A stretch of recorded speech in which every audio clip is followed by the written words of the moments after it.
Hello, today I'd like to show off my Integrated Dynamics Passcode security system.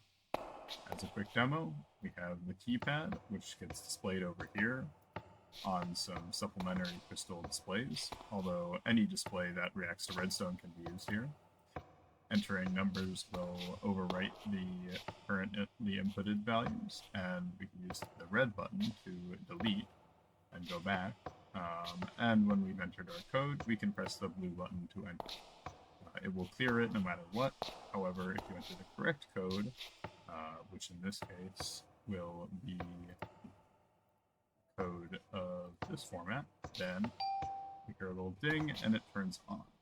It will stay on until a new code is entered.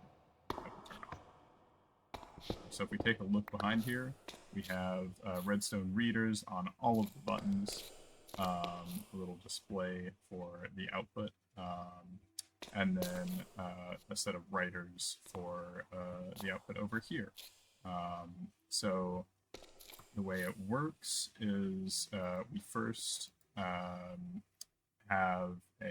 all our button outputs ordered here, and then we use a short function I wrote to build the list of button inputs.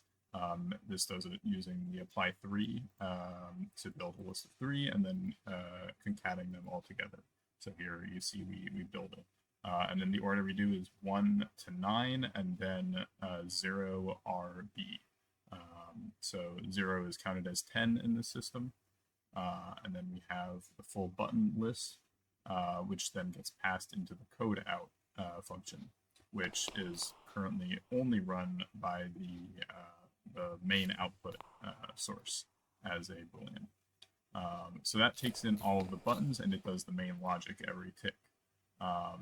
In our main function, we have all our functions, which takes in the buttons. It checks for updates to the buttons, and then it handles the logic when buttons are pressed.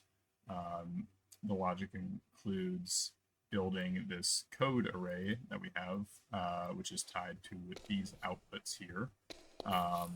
And that code array contains numbers 0 through 10, 10 being 0 and 0 being nothing. All the other numbers correspond to their actual value. And yeah, so when ID 11, which is the blue button, last one in the list, gets activated, we want to verify the code.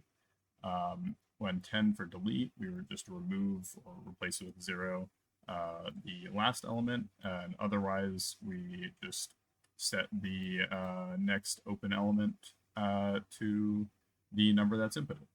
And verify is a simple list check using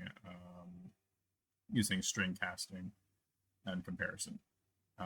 There's no encryption or anything here because this is Minecraft. Come on now. The get code function, this is a wrapper function that just returns the current code for the display, and it needs to take in a variable or something that is changing constantly so that it actually updates. Otherwise, it will only update when the variable is removed manually from the system and added back.